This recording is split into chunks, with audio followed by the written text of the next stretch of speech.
In the 1920s, a young woman in New Jersey went to her dentist with a toothache. He reached into her mouth, pressed lightly on her jawbone, and the bone crumbled in his fingers like dry chalk. Her name was Molly Maggia. She was 24. A few months later, a tumor in her throat tore open her jugular and she choked to death on her own blood. Her death certificate said syphilis. It was a lie. And it was the start of something that doctors, lawyers, and the United States government would spend the next century trying to understand. 6 years before that dentist visit, Molly Maggia walked into a factory in Orange, New Jersey, healthy. She was 18 years old. The pay was good, better than good. Nearly $20 a week, 3 times what a girl her age could earn anywhere else in town. Her 2 younger sisters, Albina and Quinta, would join her there within the year. The factory belonged to the United States Radium Corporation.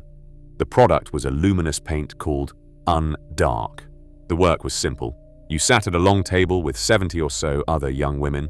You mixed your own paint in a small ceramic cup, and you used a fine camel hair brush to dot numbers onto watch dials and instrument panels. The brushes lost their point after a few strokes. The supervisors had a solution for that. LIP, paint. Touch the brush to your lips to draw it back to a fine point. Dip it in the radium paste. Paint the number. Repeat. Hundreds of times a shift. Thousands of times a day. The women called themselves the dial painters. The newspapers, when they finally noticed, would call them the ghost girls, because by the end of every shift, they glowed. Some of them wore their best dresses to the factory, so the dust would catch on the fabric. Then they would go straight to dance halls in Newark and Orange and shine. They painted radium on their fingernails, on their teeth. One woman painted it on her face like a constellation walking, and the boys at the dance hall thought it was magic. It was not magic, it was alpha radiation. Meanwhile, in a separate wing of the same building, the company's male scientists handled radium with tongs, worked behind LED screens, and wore lab coats, following strict written protocols about not touching anything with bare hands. Records from 1920 document the protective equipment in the lab in detail. Records from the same year document the lip-dip paint instruction in the painting room. The company knew. They wrote it down. You would think someone would have said something. Nobody did. The company's president, Arthur Roeder, later testified under oath that he had no idea radium was dangerous to his workers. He said this while sitting in a building where his own scientists wore lead aprons. He said this after his own internal medical reports had documented the early dial painter deaths. He said it with a straight face, and for a while it almost worked. The young women in the painting room had never seen a lead apron. They had been told the paint was safe enough to eat. A few of them ate it on a dare. The supervisors laughed. The company knew exactly what radium did, and they kept the protective equipment locked in the lab where the male chemists worked. Molly Maggia started having jaw trouble in 1921. By the spring of 1922, she went to a dentist in Newark named Joseph Kneff, who had a reputation for treating unusual mouth conditions.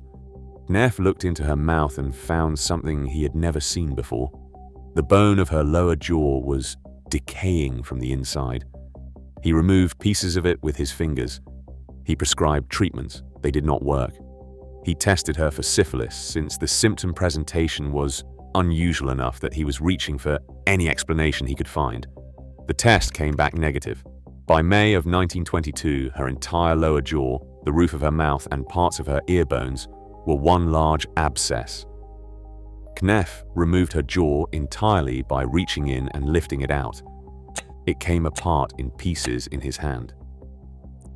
On September the 12th, 1922, at 5 in the afternoon, the infection in her throat finally reached her jugular and tore it open. She bled to death in front of her family. Her death certificate, signed by a doctor on the company payroll, listed the cause of death as syphilis. She was the first. She would not be the last. By 1924, at least 9 other USRC dial painters had died of similar conditions. Doctors were puzzled. Coroners were issuing varied causes of death: anemia, jaw infection, mouth cancer, syphilis, There was no patent on paper because the paper was being shaped by company doctors.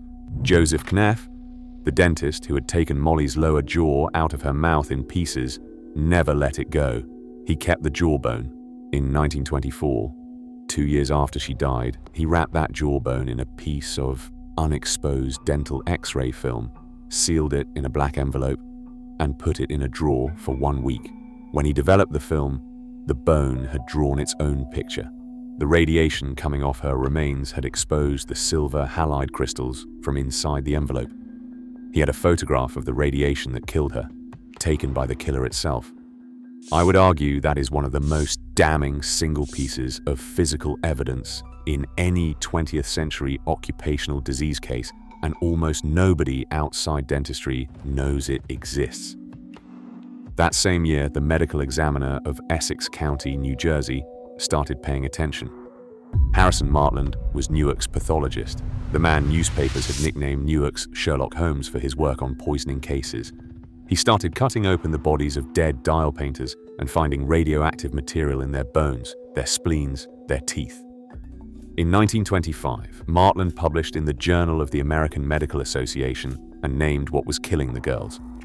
He called it Radium Jaw. He proved that the alpha radiation from Radium-226, lodged in the skeleton, was destroying bone tissue from the inside. The bones became porous, tumors grew in the cavities. The jaw was simply the most visible front in a war the women had been fighting from the day they took their first lick of a radium brush. The man who invented Undark, Sabin von Sochicki, even helped Martland with one of the autopsies. Von Sochicki founded USRC. He patented the paint. And the same year the dial painters won a settlement against the company he built, he died of aplastic anemia. He had handled radium constantly in his lab with his bare hands. In the end, he wrote the recipe and drank from the same cup. Grace Fryer started losing her teeth in 1925. She was 26. She had been a dial painter at the United States Radium Corporation for 3 years during the war, and another 2 years after. Her dentist pulled tooth after tooth, and the sockets refused to heal. The bone underneath was decaying. Her back began to bend. She could not stand fully upright. She decided to sue.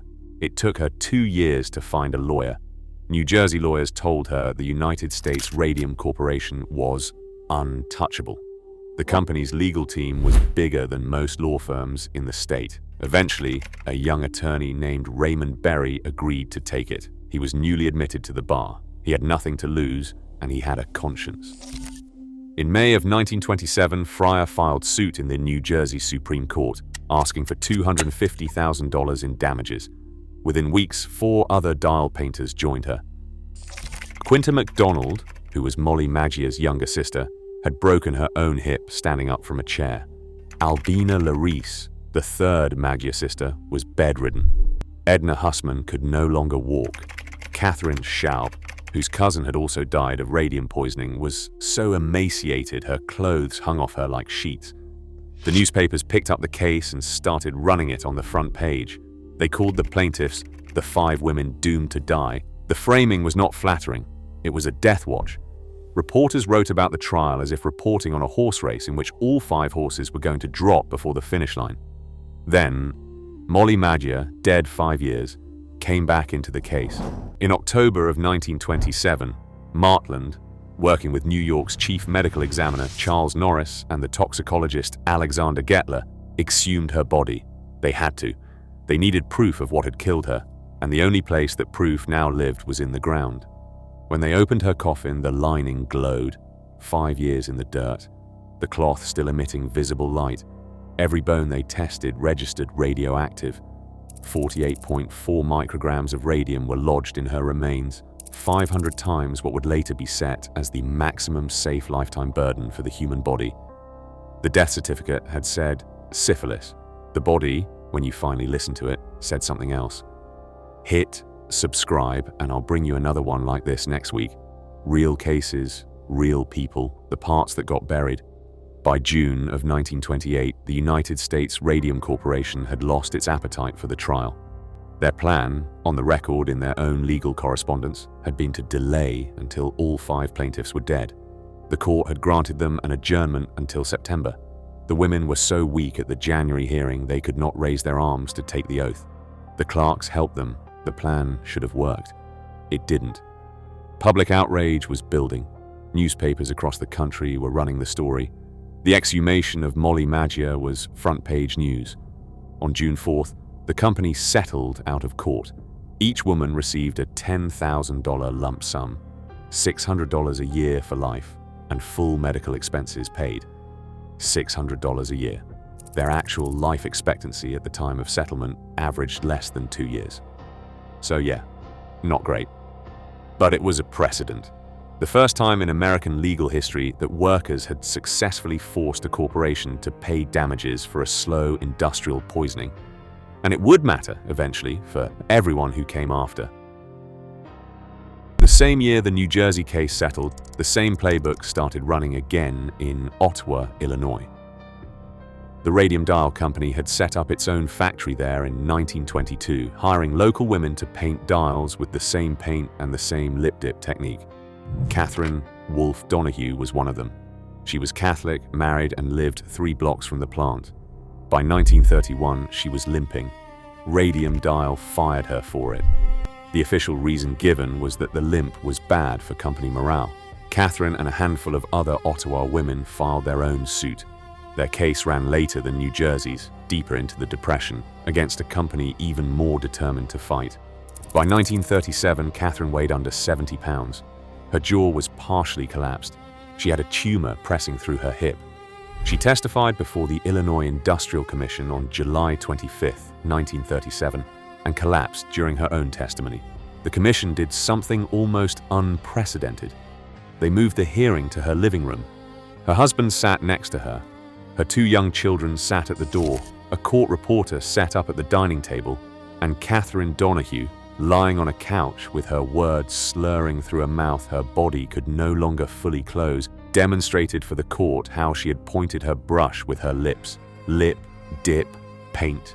20,000 strokes a year, 8 years of work. The math, when you actually do it, is stomach-turning. She won her case in 1938. Months later, Radium Dial filed an appeal. The next day, Catherine Donahue died. Her appeal still pending. Her victory not yet final. It would take another year, October of 1939, for the United States Supreme Court to decline Radium Dial's last appeal and seal the workers' victory. By then, most of the Ottawa plaintiffs were also dead. Up to this point in the story, you might assume the Radium girls' suffering ended when they did. It didn't. Radium-226 has a half-life of 1,600 years. I would say that's the most haunting fact in the entire case.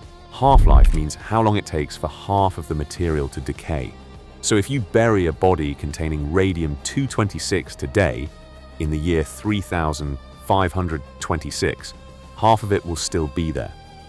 By the year 5,126, a quarter of it will still be active. The radiation embedded in the bones of the dial painters will outlast every empire currently on the map. In 1978, 50 years after Molly Maggia's exhumation, scientists at Argonne National Laboratory wanted to study the long-term effects of radium burden in the human skeleton. With family permission, they exhumed Margaret Peg Looney, a 24-year-old former radium dial painter buried in St. Columba Cemetery in Ottawa, Illinois since 1929. When they measured her bones, the readings came back at 19,500 microcuries, more than 1,000 times the radioactivity of a normal corpse. The lab returned her remains to her family, encased in a lead-lined casket. The family had not realized, when they gave permission to exhume, that the body coming back would have to be sealed in lead. Her grave is still there, so are dozens of others. Take a Geiger counter to St. Columba Cemetery today, and the needle will twitch over the same plots it twitched over 100 years ago. The earth above those graves does not register normally. It cannot, for over a millennium. The Radium Girls cases changed American labor law permanently. Before 1928, no worker in the United States had ever successfully sued an employer for an occupational disease. After Fryer and Donahue, that became settled precedent. Illinois passed an Occupational Diseases Act in 1936. Federal compensation legislation followed in 1949. The Occupational Safety and Health Administration was created in 1970. Every workers' compensation claim filed today for asbestos, for benzene, for silica dust, for any toxin a worker breathes in a workplace, traces a legal lineage back through Catherine Donahue's living room and Grace Fryer's New Jersey courtroom. USRC tactics also became a template for the other side. Deny. Hire your own doctors. Delay until plaintiffs die. Settle quietly to avoid setting precedent. If any of that sounds familiar, it should. Tobacco used the same playbook. Asbestos manufacturers used the same playbook. Lead paint manufacturers used the same playbook. The Radium girls' lawyers wrote the original. Their opponents wrote the counter-script. Argonne's Center for Human Radiobiology eventually tracked 5,784 people exposed to radium-226 and radium-228. Of the 3,161 dial painters they followed directly, the long-term outcomes were what you would expect from a paint that mimics calcium and lodges itself permanently in the skeleton. Bone sarcomas, sinus cancers, skeletal degeneration. The study was finally terminated in 1993. The data is now archived at Washington State University. The bones, in many cases, are still in their original graves, still emitting. I think the part of this story that sticks with me longest is the quiet weight of what these women left behind. They did not set out to make legal history. Grace Fryer wanted her teeth back. Catherine Donahue wanted to walk her children to school. Molly Maggia wanted, near the end, to live to 25. None of them got what they actually wanted. What they got instead was a precedent that protects every working person in America who breathed something at their job that was not in the brochure.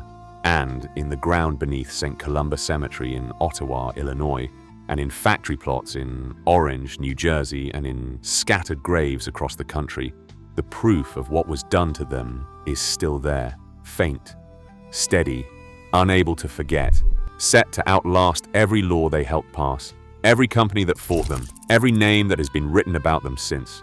Their bones are still glowing.